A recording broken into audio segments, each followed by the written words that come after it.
नमस्कार। आज तारीख है 25 मार्च 2026।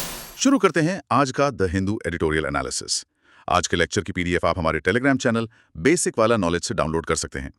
आज द हिंदू के बस 3 आर्टिकल्स एग्जाम ओरिएंटेड थे, तो एक आर्टिकल हम इंडियन एक्सप्रेस से भी ले लेंगे आज के इस डिस्कशन में। बिल्कुल। और आज के ये जो चारों टॉपिक्स हैं ये सच में काफी कनेक्टेड भी हैं एक दूसरे से। तो पहला टॉपिक है द हिंदू से करप्शन परसेप्शन इंडेक्स 2025, यानी भ्रष्टाचार और इकोनॉमी का सीधा कनेक्शन।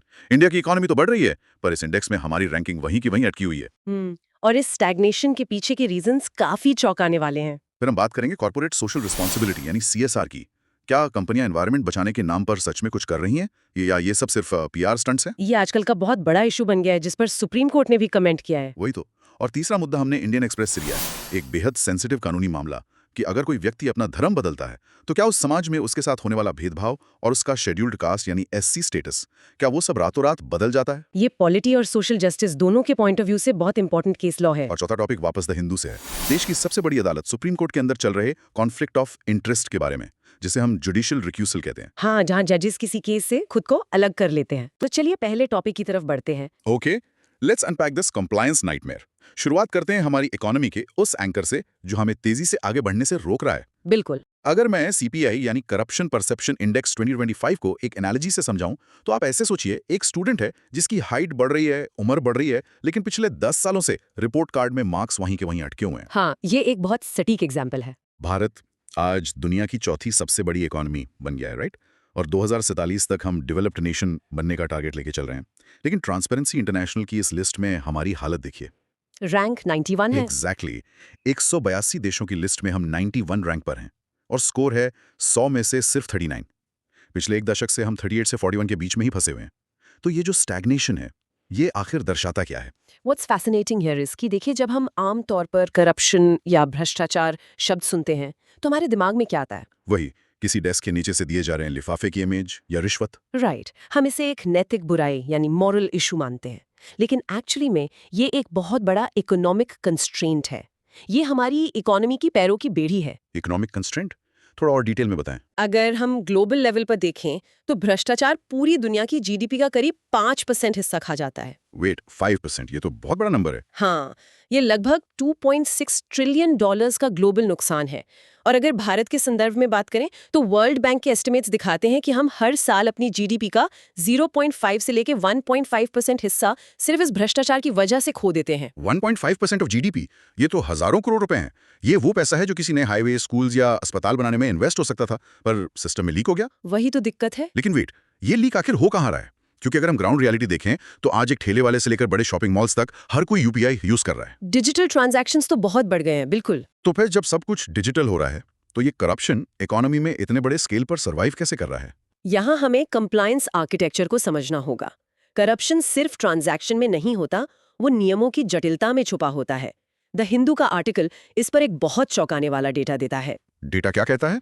देखिए, भारत में आज एक बिजनेस चलाने के लिए 26,134 ऐसे नियम हैं जिनके टूटने पर सीधे क्रिमिनल लाइबिलिटी बनती है, यानी जेल जाने का प्रावधान है।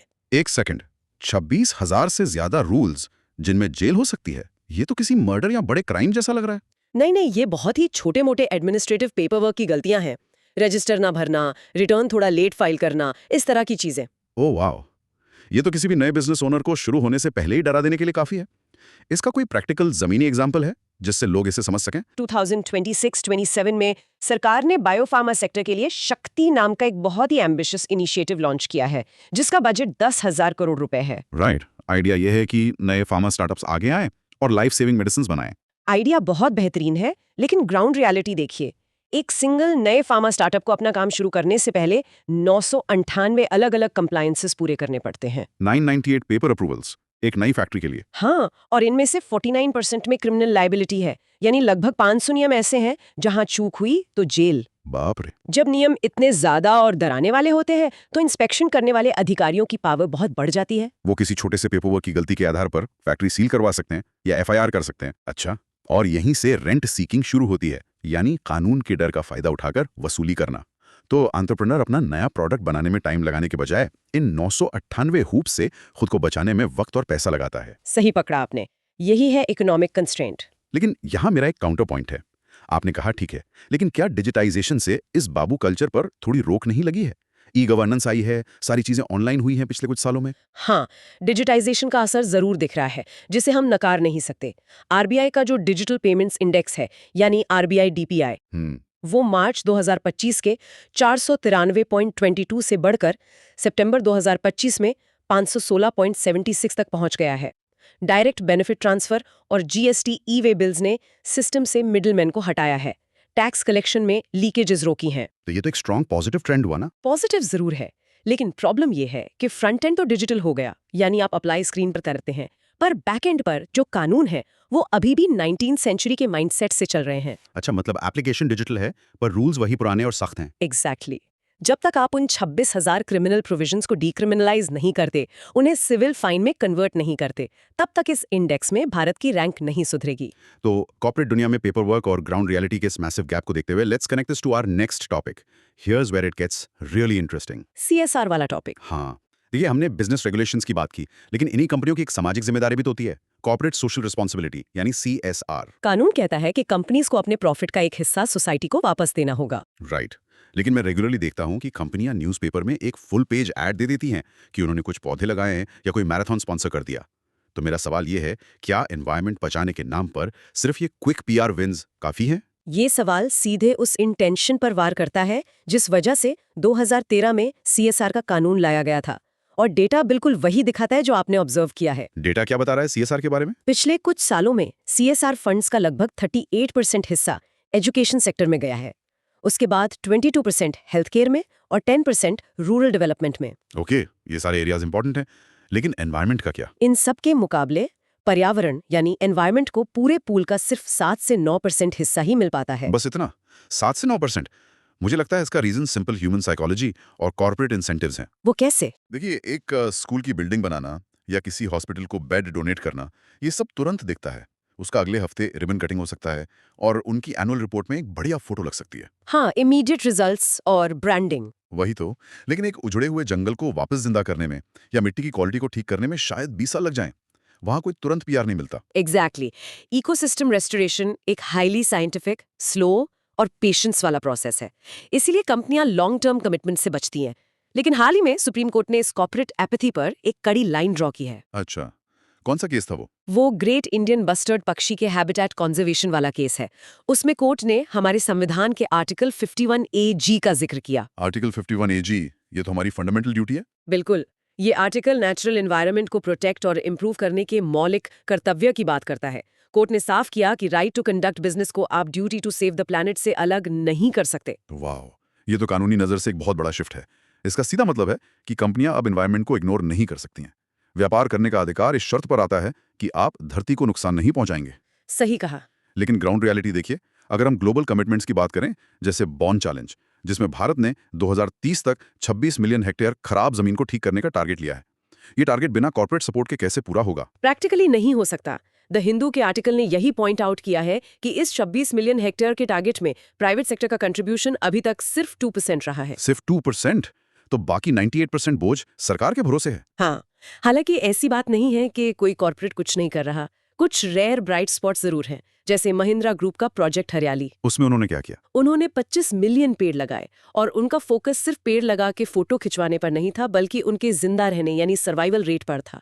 फिर आईटीसी का फॉरेस्ट्री प्रोग्राम है, जो लगभग 1.3 मिलियन एकर्स में फैला है। वो लोकल फार्मर्स के साथ मिलकर नेटिव बायोडाइवर्सिटी को वापस ला रहे हैं। अच्छा, मैंने पढ़ा था कि टाटा, कोका कोला और जेएसडब्ल्यू ने भी वाटर कंजर्वेशन में अच्छे एग्जाम्पल सेट किए हैं। हाँ, किया है, लेकिन दिक्कत यह है कि ये एक्सेप्शंस हैं, ये नॉर्म नहीं है। तो बाकी कंपनियां जो अभी भी क्विक पीआर के चक्कर में हैं, उन्हें इस लॉन्ग टर्म विजन में लाने के लिए क्या मैकेनिज्म होने चाहिए? सिर्फ मॉरल लेक्चर देने से तो कॉर्पोरेट बोर्डरूम्स चलेंगे नहीं। उसके लिए पॉलिसी एक्सपर्ट्स ने एक बहुत ही प्रैक्टिकल सोल्यूशन दिया है। उन्होंने कहा है कि रेस्टोरेशन ट्रस्ट या एस्क्रो फंड बनाना चाहिए। एस्क्रो फंड, ये एनवायरनमेंट के कॉन्टेक्स्ट में कैसे काम करेगा? इस मैकेनिज्म में होता यह है कि कंपनीज अपना सीएसआर का पैसा एक लीगली बाइंडिंग ट्रस्ट या एस्क्रो अकाउंट में डाल देती हैं। ये पैसा वहां जाकर लॉक हो जाता है। ओके। और इसका इस्तेमाल सिर्फ और सिर्फ लंबे चलने वाले एनवायरनमेंट प्रोजेक्ट्स में ही हो सकता है। इससे कंपनीज इस पैसे को बीच में किसी शॉर्ट टर्म पीआर प्रोजेक्ट के लिए डाइवर्ट नहीं कर सकती। ये एक बहुत स्ट्रॉन्ग आइडिया है। इससे प्रोजेक्ट्स को आने वाले 10-15 सालों तक गारंटीड फंडिंग मिलती रहेगी। बिल्कुल। So in the corporate world, we see a massive gap between the paper compliance of CSR and the actual ground reality of saving the environment. Interestingly, यही exact friction कि पेपर पर क्या है versus ground पर क्या हो रहा है हमारे अगले टॉपिक के सेंटर में है। जो कि सोशल आइडेंटिटी से जुड़ा है। हाँ, अगर हम द इंडियन एक्सप्रेस के आर्टिकल पर चलें जो धर्मांतरण यानी रिलीजियस कन्वर्जन और शेड्यूल्ड कास्ट स्टेटस के बारे में है, यहाँ मेरा एक सीधा और तर्कसंगत सवाल है आपसे। पूछिए। अगर कोई व्यक्ति अपना धर्म बदल लेता है तो उसके कानूनी कागजात उसकी नई आइडेंटिटी तो दिखाते हैं, लेकिन क्या धर्म बदलने से समाज में उसके साथ होने वाला भेदभाव या हिस्टोरिकली जो डिस्क्रिमिनेशन उसने झेला है वो रातों रात खत्म हो जाता है? ये भारतीय न्याय व्यवस्था का एक बहुत ही जटिल पहलू है, जहां लीगल टेक्स्ट और सामाजिक हकीकत आपस में डायरेक्टली टकराते हैं। इसे डीपली समझने के लिए हमें 24 मार्च 2026 को सुप्रीम कोर्ट द्वारा दिए गए एक फैसले को देखना होगा। ये आंध्र प्रदेश वाला केस है ना? हाँ, मामला आंध्र प्रदेश के एक ईसाई पादरी पास्टर चिंतादा आनंद पॉल का था। उन्होंने SC/ST एक्ट के तहत एक FIR दर्ज करवाई थी। उनका आरोप था कि उन्हें जाति सूचक शब्द कहे गए और उनके साथ मारपीट हुई, राइट? बिल्कुल, लेकिन आरोपियों ने हाई कोर्ट में जाके एक अजीब दलील दी। उन्होंने कहा कि क्योंकि पास्टर पॉल ने ईसाई धर्म अपना लिया है, इसलिए वो SC/ST एक्ट के तहत कानूनी सुरक्षा का दावा नहीं कर सकते। तो हाई कोर्ट और सुप्रीम कोर्ट ने इस आर्ग्यूमेंट पर क्या स्टैंड लिया? सुप्रीम कोर्ट ने हाई कोर्ट के इस आधार को बरकरार रखा, यानी वो इस एक्ट का प्रोटेक्शन नहीं ले सकते। लेकिन इसके पीछे का लीगल मैकेनिक्स क्या है? अगर एक व्यक्ति जन्म से एक विशेष जाति में पैदा हुआ है जिसका उसके पास कानूनी सर्टिफिकेट भी है, तो उसकी वो आइडेंटिटी अचानक लीगली इनवैलिडेट कैसे हो सकती है? इसका सीधा कनेक्शन एक पुराने कानून से है, कॉन्स्टिट्यूशन शेड्यूल कास्ट ऑर्डर 1950 के पैराग्राफ 3 से। ये 1950 का ऑर्डर क्या कहता है? जब ये आदेश बना था तब इसमें स्पष्ट लिखा गया था कि जो व्यक्ति हिंदू, सिख या बौद्ध धर्म के अलावा किसी अन्य धर्म का अनुयायी होगा, उसे शेड्यूल्ड कास्ट का सदस्य नहीं माना जाएगा। ऐसा क्यों? इसके पीछे का तर्क क्या था? इसके पीछे का ऐतिहासिक तर्क ये था कि अनटचेबिलिटी या छुआछूत की प्रथा मूल रूप से हिंदू समाज की संरचना से जुड़ी हुई थी। बाद में इसमें सिख और बौद्ध को भी जोड़ा गया, इसलिए कानून मानता है कि इस्लाम या ईसाई धर्म अपनाते ही वो व्यक्ति उस कास्ट बेस्ड डिस्क्रिमिनेशन के हिस्टोरिक फ्रेमवर्क से बाहर आ जाता है। अगर we connect this to the bigger picture तो यहाँ एक बहुत बड़ा लूप होल नजर आता है। वो क्या? कानून ये कैसे तय करेगा कि कोई व्यक्ति अंदर से क्या धर्म मानता है? पास्टर पॉल के पास तो उनका ओरिजिनल SC सर्टिफिकेट रहा होगा ना, उन्होंने अपने दिल में धर्म बदला होगा। यही इस जजमेंट का सबसे क्रूशियल हिस्सा है। सुप्रीम कोर्ट ने डीपली एनालाइज किया कि संविधान में प्रोफेस करने यानी धर्म को मानने का आखिर मतलब क्या है। तो प्रोफेस करने की लीगल डेफिनेशन क्या निकली? कोर्ट ने स्पष्ट किया कि प्रोफेस करना सिर्फ किसी के दिल या दिमाग में विश्वास होना नहीं है। कानून के लिए आपका इनर बिलीफ तब तक मैटर नहीं करता जब तक उसका आउटवर्ड मैनिफेस्टेशन ना हो। आउटवर्ड मैनिफेस्टेशन मतलब बाहरी रूप से दिखना चाहिए। ये धर्म प्रोफेस करना ओपनली एस्टैब्लिश था। Wait, so if the law focuses on outward manifestation तो उनका ओरिजिनल SC सर्टिफिकेट बेसिकली एक पेपर का टुकड़ा बन जाता है the moment he steps up to lead a Christian prayer in public. Precisely, Supreme Court ने यहाँ एक बहुत खास शब्द का इस्तेमाल किया। उन्होंने कहा इक्लिप्स्ड। इक्लिप्स्ड यानी ग्रहण लग जाना। हाँ, इसका मतलब है कि उनका SC दर्जा पूरी तरह से नष्ट नहीं हुआ, बल्कि उस पर एक कानूनी ग्रहण लग गया।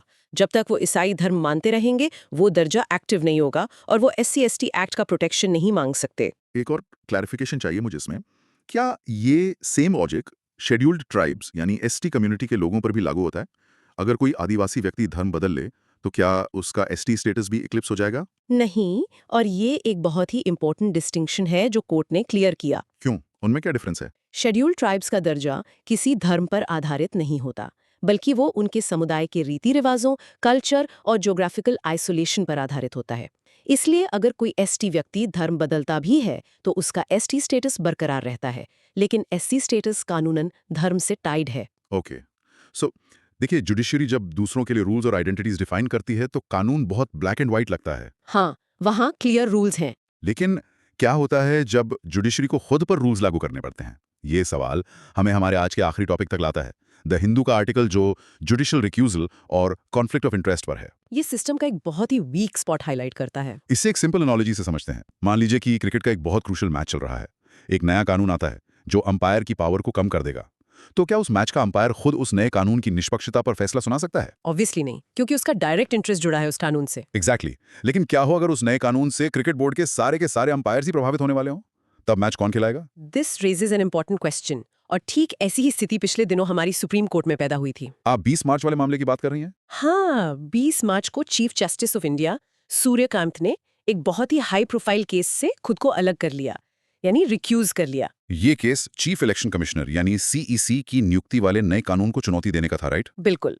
नए कानून ने CEC को चुनने वाले पैनल से चीफ जस्टिस को बाहर कर दिया है और उनकी जगह एक यूनियन मिनिस्टर को शामिल कर लिया है। तो CJI ने सोचा होगा कि क्योंकि इस नए कानून ने उन्हीं की पावर कम की है, अगर वो इस पर जजमेंट देंगे तो लोग कहेंगे कि बायस्ड है, इसलिए उन्होंने निष्पक्षता दिखाते हुए रिक्यूज कर लिया। सही दिशा में सोच रहे हैं आप, लीगल टर्म्स में इस कॉन्सेप्ट को नेचुरल जस्टिस के एक फंडामेंटल रूल के रूप में जाना जाता है, नीमो जुडिक्स इन काउजा सुआ। जिसका मतलब है कि कोई भी अपने मामले में खुद जज नहीं बन सकता। एग्जैक्टली एक निष्पक्ष न्यायपालिका के लिए ये जरूरी है। तो इसमें इशू क्या है? ये तो एक अच्छा कदम लगता है ट्रांसपेरेंसी के लिए। उन्होंने खुद को हटा लिया। इश्यू वहां आता है जहां हम सुप्रीम कोर्ट के स्ट्रक्चर को देखते हैं। सुप्रीम कोर्ट में सीनियरिटी का रूल चलता है। अच्छा। आज जो बाकी जजेस बेंच पर बैठे हैं वो भी तो भविष्य में चीफ जस्टिस बनने की लाइन में हैं। यानी इस नए कानून का असर उन पर भी पड़ेगा जब उनका टर्न आएगा। ओ, तो प्रैक्टिकली पूरे सुप्रीम कोर्ट का इस केस में एक स्ट्रक्चरल कॉन्फ्लिक्ट ऑफ इंटरेस्ट हो गया। सही पकड़े आप। और यहाँ कानून का एक दूसरा कॉन्सेप्ट एक्टिवेट होता है जिसे डॉक्ट्रिन ऑफ नेसेसिटी कहते हैं। Hold on. Doctrine of necessity. So basically, if every single doctor in the hospital is sick, the least sick doctor still has to perform the emergency surgery. क्योंकि operation तो किसी को करना पड़ेगा ना। Exact और बहुत ही सटीक एनालॉजी है ये।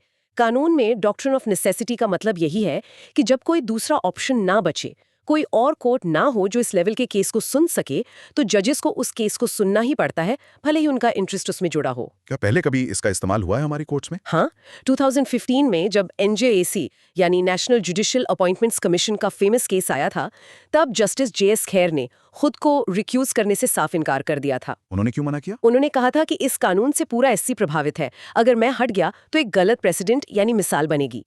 उन्होंने इस डॉक्ट्रिन ऑफ नेसेसिटी का सहारा लिया था। तो फिर करंट सिचुएशन में CJI सूर्यकांत ने NJAC वाले प्रेसिडेंट को क्यों नहीं माना?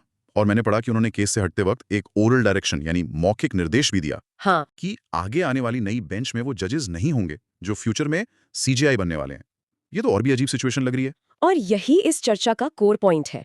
एक आउटगोइंग जज, भले ही वो CJI हो, एक जुडिशियल ऑर्डर के बिना आने वाली बेंच के लिए ऐसी ओरल कंडीशंस नहीं लगा सकता। ऐसा क्यों? क्योंकि रिक्यूजल एक इंडिविजुअल जज के अपने कॉन्शियंस यानी उसके अपने ज़मीर का फैसला होता है। कोई एक जज पहले से ये तय नहीं कर सकता कि दूसरे जजेस पर कॉन्फ्लिक्ट ऑफ इंटरेस्ट लागू होगा या नहीं। ऐसा इसलिए है क्योंकि इंडिया में जजेस के रिक्यूजल को लेकर कोई कोडिफाइड लिखित कानून है ही नहीं ना। सब कुछ उनकी मोरालिटी पे छोड़ दिया गया है। Exactly.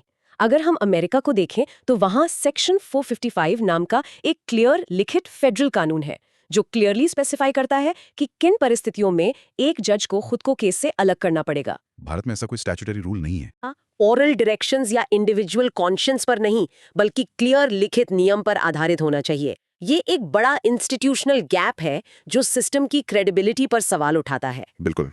So we've covered a lot of ground today. इस डीप डाइव को समराइज करते हैं। हमने शुरू में देखा कि कैसे रेगुलेशंस का एक भारी जाल इकोनॉमी को लगभग 1.5% GDP लॉस की तरफ धकेल रहा है और रेंट सीकिंग को बढ़ावा दे रहा है। और उसके बाद CSR वाला इशू। हाँ, फिर हमने समझा कि कैसे एस्क्रो फंड्स कॉर्पोरेट दुनिया के PR स्टंट्स को रोककर उन्हें रियल एनवायरमेंटल ड्यूटी निभाने पर मजबूर कर सकते हैं, आर्टिकल 51 AG के तहत। उसके बाद सोशल आइडेंटिटी की कॉम्प्लिकेशंस को देखा। राइट, जहां आउटवर्ड मैनिफेस्टेशन के आधार पर एक ईसाई पादरी का SC स्टेटस लीगली एक्लिप्स हो गया।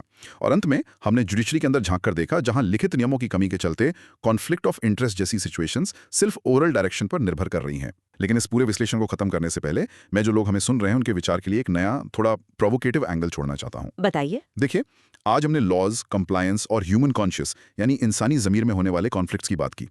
अगर कल को हम आर्टिफिशियल इंटेलिजेंस का इस्तेमाल करके इकोनॉमी में करप्शन ठीक से ट्रैक कर लेते हैं और एनवायरमेंटल रेगुलेशंस मॉनिटर कर लेते हैं, तो क्या भविष्य में AI को न्यायपालिका में भी लाया जा सकता है? AI जज, ये तो पूरा फ्रेमवर्क ही बदल देगा। क्योंकि सोचिए, क्या एक AI जज में कॉन्फ्लिक्ट ऑफ इंटरेस्ट जैसी मानवीय उलझनें होंगी? उसे तो CJI बनने की लालसा नहीं होगी। पर क्या वो जस्टिस दे पाएगा? यही तो। या फिर इंसाफ करने के लिए जो ह्यूमन कॉन्शियस और एम्पैथी लगती है वो हमेशा किसी भी सुपर इंटेलिजेंट एल्गोरिदम से ऊपर रहेगी। क्या इंसानी जमीर हमेशा मशीन से बेहतर होगा? इस पर सोचिएगा जरूर। बहुत ही गहरा सवाल है ये सोचने के लिए। तो आज के डीप डाइव में बस इतना ही। इस PDF को हमारे टेलीग्राम चैनल से चेक करना मत भूलिएगा। मिलते हैं अगले विश्लेषण में।